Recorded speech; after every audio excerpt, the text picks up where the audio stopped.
टिहरी में सुरकंडा मंदिर रोपवे संचालन पूरी तरह से बंद कर दिया गया है और रोपवे संचालक को सुरक्षा की दृष्टि से टेक्निकल सर्वे कराने के निर्देश दिए गए और अब स्टेट एजेंसी रोपवे का टेक्निकल सर्वे करेगी, जिसके बाद टेक्निकल सर्वे रिपोर्ट क्लियर होने के बाद ही रोपवे का संचालन शुरू किया जाएगा।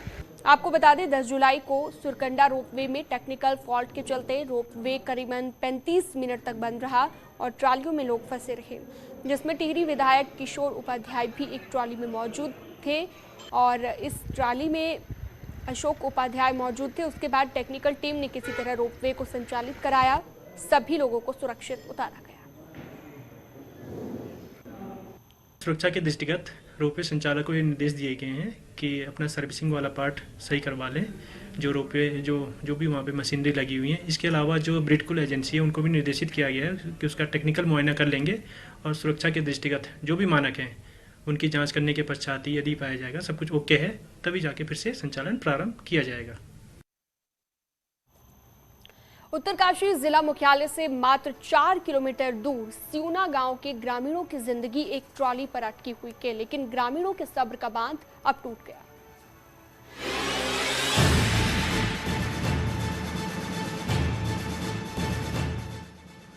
इस ट्रॉली को देखिए और इसमें लगी रस्सियों को देखिए जो पूरी तरह से घिस चुकी हैं। लेकिन ये ट्रॉली ही इन ग्रामीणों के लिए संकट मोचक की भूमिका निभा रही है। ये ट्रॉली ही सियूना गांव के लोगों को उत्तरकाशी जिला मुख्यालय से जोड़ती है। ये सफर हर रोज का है। सबसे ज्यादा मुश्किल तो स्कूली बच्चों को होती है। एक तो घिसी पिटी रस्सियां और उनके सहारे उफनती भागीरथी नदी को पार करना और फिर वापस इसी के सहारे लौटना। पुल की मांग करते करते ग्रामीण भी अब थक चुके हैं। सर ने लगाया भी था पर ये एक बार लगाया देखा भी नहीं। इसके बाद ट्रॉली कैसी चल रही है, रस्सी भी ढीली हो रही है बहुत, इसमें बहुत एक दो के तो हाथ भी कट रखे इसमें।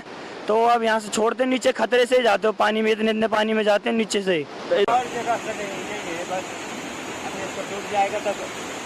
इससे खतरा भी रहता है। हाँ, खतरे भी रहते हैं। रोज रोज की समस्या से तंग आकर आखिरकार ग्रामीणों का गुस्सा फूट पड़ा और ग्रामीण अपने बच्चों के साथ डीएम के दफ्तर पहुंच गए और कम से कम इलेक्ट्रॉनिक ट्रॉली लगाने की मांग कर दी। डीएम ने भी इस मौके पर अधिकारियों को जाने के निर्देश दिए। हमें बहुत प्रॉब्लम होती है। उन्होंने मतलब एक ट्रॉली लगाई है जिसको हाथ से खींचना पड़ रहा है और उन्होंने मतलब पहले कहा था कि वो इलेक्ट्रॉनिक ट्रॉली लगाएंगे, बट उन्होंने लगाई नहीं है। पार करने के लिए उसकी रस्सियां क्षतिग्रस्त हो गई हैं और संज्ञान में आते ही तत्काल विभाग को बताया गया है। लोक निर्माण विभाग के अधिकारी वहाँ पे निरीक्षण भी करने गए और वहाँ पे वो क्षतिग्रस्त जो रस्सियां हैं और ट्रॉली की मरम्मत कार्य भी कर रहे हैं। उम्मीद है आज नहीं तो अधिकतम कल तक वो सुचारू हो जाएगी। एक तो मॉनसून सीजन चल रहा है, नदी नाले वैसे ही उफान पर है, ऊपर से ग्रामीणों को जानलेवा ट्रॉली से सफर करना पड़ रहा है। पुल कब बनेगा या नहीं बनेगा ये भी नहीं मालूम। आखिर इस आस में कब तक ग्रामीण जीते रहेंगे। न्यूज़ 18 के लिए उत्तरकाशी से बलबीर परमार की रिपोर्ट। सुप्रीम कोर्ट का जज बनकर ठगी करने वाले गिरोह के 2 शातिर अपराधियों को पुलिस ने गिरफ्तार कर लिया है। आरोपी मनोज और राजीव अरोड़ा को पुलिस और एसटीएफ की संयुक्त टीम ने यूपी के नोएडा सेक्टर 50 की एक सोसाइटी से गिरफ्तार कर लिया है। दोनों आरोपी सुप्रीम कोर्ट के जज की फोटो लगाकर व्हाट्सएप कॉल करने के साथ ही केंद्र और राज्य सरकार के मंत्रालय के अधिकारियों को प्रभाव में लेकर लाखों की ठगी किया करते थे। वहीं देहरादून में भूमाफिया से मिलकर दोनों आरोपियों ने उत्तराखंड सचिवालय में वरिष्ठ आईएएस को भी निशाना बनाने की कोशिश की, जिसके बाद पुलिस में मामला दर्ज हुआ, आरोपियों की गिरफ्तारी हुई।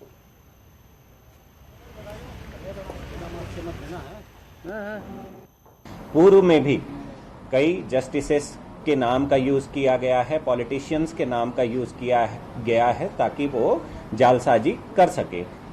इनके खिलाफ जो अभियुक्त हैं उनके खिलाफ कई थानों में मुकदमे पंजीकृत हैं। दिल्ली पुलिस भी इनके पीछे, दिल्ली में भी ये लोग वांटेड हैं, तो इनको गिरफ्तार करके यहाँ पर लाया गया है।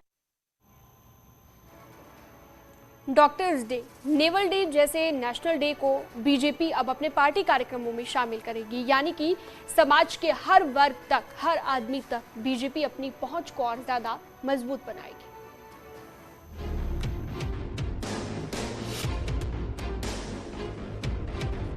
सोमवार को बीजेपी ऑफिस में हुई मीटिंग में पार्टी के प्रदेश पदाधिकारियों, सांसदों और विधायकों ने हिस्सा लिया। मीटिंग में मुख्यमंत्री पुष्कर सिंह धामी, प्रदेश सह प्रभारी रेखा वर्मा भी शामिल हुई और प्रदेश अध्यक्ष मदन कौशिक ने हाल ही में हैदराबाद में हुई पार्टी की राष्ट्रीय कार्य समिति में लिए गए संकल्पों और प्रदेश बीजेपी के अगले कार्यक्रमों की जानकारी दी। कौशिक ने कहा कि जल्दी नेशनल डेज को पार्टी अपने रेगुलर कार्यक्रमों में शामिल करेगी, यानी कि चाहे वो डॉक्टर्स डे हो या टीचर्स डे या फिर नर्स डे हो, इन कार्यक्रमों को पार्टी प्रदेश और जिला स्तर पर भी आयोजित करेगी। सीएम पुष्कर सिंह धामी ने सरकार की 100 दिन की उपलब्धियां गिनाते हुए कहा कि उत्तराखंड पहला राज्य होगा जो यूनिफॉर्म सिविल कोड लागू करेगा। समान नागरिक संहिता पर जो हम कानून बना रहे हैं, हम चाहते हैं कि उत्तराखंड की जनता ने उस पर मोहर लगाई है, उसकी चर्चा हमारे उत्तराखंड के प्रत्येक व्यक्ति तक जानी चाहिए। उसके लिए भी हमारे कार्यकर्ता और हमारे पदाधिकारी सभी लोग काम करेंगे। ऐसे लोगों के लिए जो एक दिन निश्चित है, जो सरकारी स्तर पर, उन लोगों को हम किस प्रकार से सम्मान दे सकते हैं पार्टी के बैनर पर, कैसे उनको हम एक समाज के बीच में प्रेरित कर सकते हैं, उनको कह सकते हैं कि हाँ आपने अच्छा कार्य किया है, तो इस प्रकार की रूपरेखा हम तैयार करेंगे। बैठक में विधायक सांसदों को क्षेत्र में रेगुलर पार्टी कार्यक्रमों की मॉनिटरिंग करने के निर्देश दिए गए। कहा गया है कि पार्टी जो कार्यक्रम देती है उसे समय पर पूरा किया जाए। विधायकों और सांसदों के बूथ सशक्तिकरण अभियान अभी तक पूरा नहीं करने पर नाराजगी भी जताई गई। मैं मानता हूं कि काफ़ी लोगों ने बहुत कुछ काम किया है और कुछ तकनीकी रूप से कुछ कामों में कमी थी, उसको भी समझाया है, उसको भी ठीक करने का काम किया। सबको कहा गया कि आने वाले दिनों में जो कार्यक्रम, जो लक्ष्य हम लोगों ने तय किए हैं, उन लक्ष्य को हम पूरा करें। बहाना भले मीटिंग का रहा हो, लेकिन टारगेट 2024 का था। विधायक, सांसद, पदाधिकारियों को एक तरह से आगे के कार्यक्रमों के लिए कमर कसने को कह दिया है और इसके लिए हर बूथ पर 100 से ज्यादा वोटर्स का व्हाट्सएप ग्रुप बनाने, शक्ति केंद्र लेवल पर कार्यक्रम कर उसकी तत्काल डिजिटल रिपोर्टिंग करने जैसे कई निर्देश भी जारी किए गए हैं। देहरादून से न्यूज 18 के लिए सुनील नवप्रभात की रिपोर्ट। बढ़ते आगे, किच्चा के पूर्व विधायक राजेश शुक्ला कांग्रेस को झटका देने के चक्कर में खुद की किरकिरी करा बैठे। उन्होंने बिना बीजेपी संगठन को भरोसे में लिए कांग्रेस नेता धनीराम को बीजेपी की सदस्यता दिलाई, लेकिन उसको कुछ ही घंटों में जिलाध्यक्ष ने सदस्यता उसकी निरस्त कर दी। कांग्रेस नेता और पूर्व सभासद धनीराम पर 2 दिन पहले मारपीट और लूट का मुकदमा दर्ज हुआ था और अगले ही दिन अचानक धनीराम को पूर्व विधायक राजेश शुक्ला ने बीजेपी में शामिल करा दिया। इसके लिए मंडल और जिला संगठन से राय लेनी तक जरूरी नहीं समझी। इस पर मंडल अध्यक्ष ने नाराजगी जताते हुए धनीराम की सदस्यता को खारिज करने की संस्तुति की और जिलाध्यक्ष से ये संस्तुति की गई, जिसके बाद सदस्यता निरस्त कर दी गई। लंबा अनुभव है, पिछले 30 सालों लगातार कांग्रेस की सेवा की है, तमाम पदों पर रहे हैं, वार्ड मेंबर रहे हैं, मंडी में पदों पर रहे हैं, संगठन में पदों पर रहे हैं। आज इन सबका, इनके समर्थकों का पार्टी में आना एक बड़ी बात है। ये क्षेत्र वैसे तो भाजपा के समर्थित क्षेत्र है, लेकिन इनके आने से और ज़्यादा मजबूती भाजपा को मिलेगी। उन्होंने भारतीय जनता पार्टी की सदस्यता बैकडोर से सदस्यता लेने की कोशिश करी, जिसको तत्काल प्रभाव से उनकी सदस्यता निरस्त की गई है, क्योंकि आपराधिक व्यक्ति का पार्टी में कोई स्थान नहीं है। उसके अलावा एक पार्टी का सिस्टम है, अगर किसी को सदस्यता लेनी है तो वो मंडल अध्यक्ष के पास आवेदन करता है, मंडल अध्यक्ष जिले में भेजता है, जिले से अनुमति लेता है और जिला परिषद से अनुमति लेता है।